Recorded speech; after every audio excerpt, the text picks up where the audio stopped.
The daylight shooting of Andrew Yardy Haynes has brought several issues relating to police procedures to the spotlight. The entertainer was shot in the upper thigh by an officer allegedly with a 12-gauge shotgun. But in what circumstances are police officers allowed to discharge their firearms? The Assistant Police Commissioner with responsibility for crime, Vernon Francois, says procedure dictates that an officer discharge a firearm when the life of an innocent citizen or his or her own is at risk. ACP Francois says the officers are the ones who make these judgment calls. Well, it has to be in a situation where there is imminent danger of death or something with life, somebody's life or the officer's life is at stake. So in the particular case, you'll have to weigh the situation, because when you are involved in it, it is really up to you to make a determination, because you'll have to justify your actions in court. I don't know that police act and there's no questioning of police action, because obviously you have to justify it to your superiors, you have to justify it in court. The shooting of Yardy has fueled outrage and concern from the public. ACP Francois says the matter will be fully investigated to uncover the real truth. He has also given the assurance that there will be no protection from the police if any of the officers acted unprofessionally. The matter is being investigated by somebody at a sergeant level.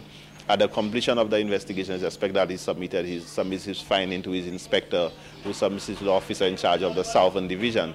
Then this file is passed on to me as the officer in charge of crime, and then on to the Office of Director of Public Prosecution. For us to be engaged in cover-up, it will take a massive conspiracy involving all of those players, to cover up for police officers.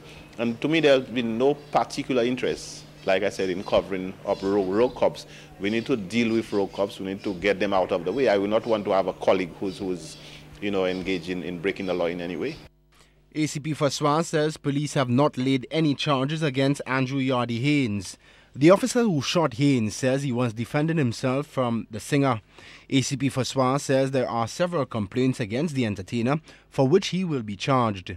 I know that there is a report of trespassing and also attempting to forcibly enter somebody's home. There's also the matter of assaulting police officers and resisting arrest and threatening police officers. Those are some of the matters that have been looked at by the police.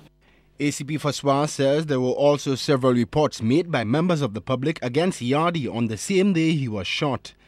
He also alleges that the entertainer was behaving in a disorderly manner. ACP Francois says citizens should try to always cooperate with the police when being questioned. There is a lot of aggression in our society, a lot of people who are prepared to challenge authority.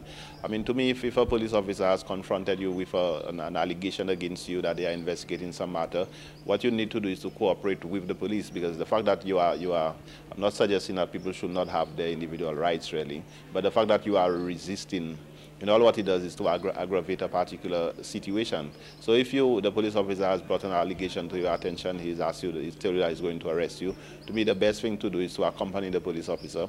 Then at the police station you can exercise your rights, you can get your lawyer present, then you can if the matter gets to the court, then you will deal with the matter in court.